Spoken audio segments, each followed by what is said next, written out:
शिवनगर नाम के सुंदर से गांव में एक बुजुर्ग महिला रहती थी, सरस्वती देवी। उनके चेहरे पर उम्र की झुर्रियां जरूर थीं, लेकिन आंखों में अभी भी तेज चमक थी।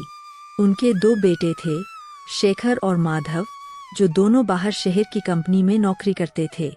इस वजह से वे महीने 2 महीने में ही घर आते थे।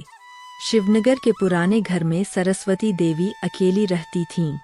दोनों बेटों की 2 बहुएं थीं। बड़ी बहू का नाम था लावण्या और छोटी बहू का नाम था निर्मला।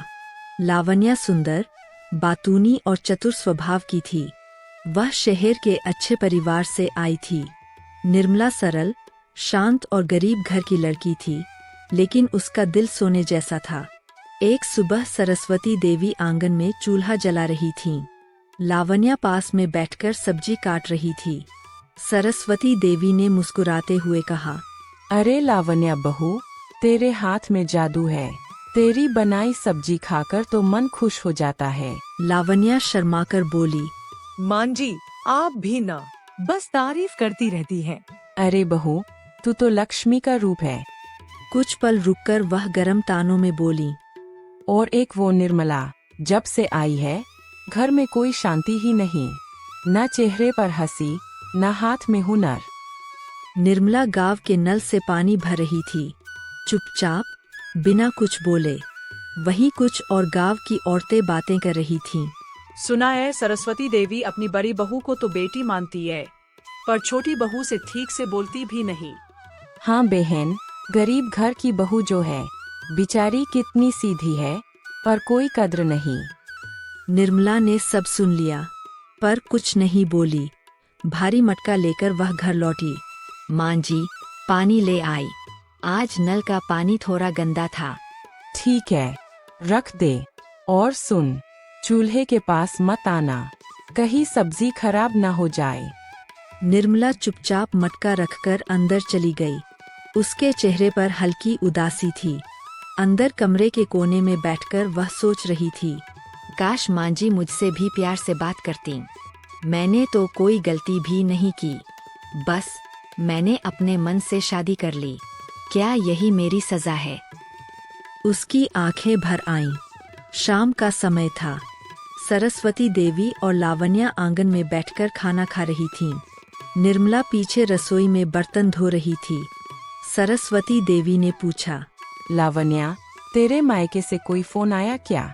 हाँ मां जी, भैया ने कहा है सावन में सबको घर आना है। सरस्वती देवी खुश हो गईं। वाह, चल फिर, मैं भी तेरे साथ चलूंगी। तेरे घर वाले बड़े लोग हैं, हमारा खूब सत्कार करेंगे। तभी निर्मला बाहर आई और धीरे से बोली, मां जी, मैं भी सावन में मायके जाना चाहती थी। माँ की तबीयत सही नहीं है। सरस्वती देवी ने कड़वी आवाज में कहा, तेरे मायके जाने का समय बाद में भी आएगा। पहले घर का काम देख। और तेरे घर वाले तो वैसे भी गरीब है, क्या करेंगे तेरे लिए? निर्मला फिर चुप रह गई। रात को वह चटाई पर लेटी थी, पर नींद नहीं आई। उसने आंखें बंद की और सोचने लगी, अमीर गरीब का फर्क लोग कभी नहीं भूलते। क्या मुझे हमेशा चुप रहकर सहना होगा? अगली सुबह लावण्या दूध निकाल रही थी। तभी उसका हाथ फिसला। सारी दूध की बाल्टी गिर गई। अरे, मां जी ने देखा तो डांट पड़ जाएगी। क्यों ना इल्जाम निर्मला पर लगा दूं? वैसे ही मां जी उसे पसंद नहीं करती। उसके चेहरे पर चालाकी भरी मुस्कान फैल गई। लावण्या ने आवाज लगाई, निर्मला, कमरे से चादर ले आओ, कमर में दर्द हो रहा है। निर्मला भोली सी होकर चादर लेने गई। लावण्या भागी भागी सरस्वती देवी को बुलाने गई। मां जी, जल्दी चलो, देखो निर्मला ने क्या कर दिया। तीनों कमरे में पहुंची। निर्मला चादर उठाए खड़ी थी और फर्श दूध से भरा था। यह क्या है निर्मला, इतना दूध गिरा दिया? मैंने देखा मां जी, ये बर्तन से टकरा गई और अब झूठ बोल रही है। नहीं मां जी, मैं अभी अभी आई हूँ। ये दूध पहले से ही गिरा हुआ था, मैं कसम खाती हूँ। बस जुबान मत चलाना। आज का सारा काम तू ही करेगी और गाय को भी तू ही चराने ले जाएगी। निर्मला चुपचाप सिर झुकाकर बाहर निकल गई। कोने में बैठकर उसने सोचा, जो गलती मैंने की ही नहीं, उसी का बोझ मुझे उठाना है। क्या सच का कोई मोल नहीं? दिन भर का सारा काम, झाड़ू, बर्तन, पानी भरना, सब अकेले। थकान के बीच उसने रोटियां और थोड़ी सब्जी झोले में रखी। जंगल लंबा है, वापस आते देर होगी। रास्ते में यही खा लूंगी। गाय लेकर वह जंगल की तरफ निकल पड़ी। उसके जाते ही आंगन में सरस्वती देवी और लावण्या बैठ गईं। अगर निर्मला जिंदा रही तो लोग ताने देंगे। सुन मां जी, जंगल में खाई है ना, अगर धक्का लग जाए तो किसी को पता भी नहीं चलेगा। अभी नहीं, सही समय आने दे, सब प्लान के मुताबिक होगा। दोनों के चेहरों पर खतरनाक मुस्कान थी। उधर निर्मला अनजान धूप में चल रही थी। निर्मला पेड़ के नीचे बैठी, रोटियां निकाली। पहला निवाला तोड़ ही रही थी कि झाड़ियों से एक छोटा खरगोश निकला।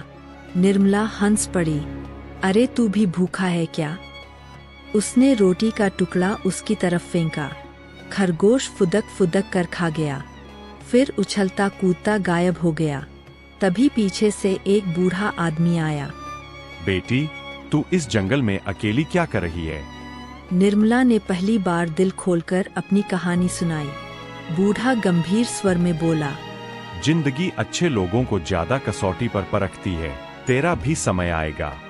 काका, आप भूखे लग रहे हो, रोटियां खा लीजिए।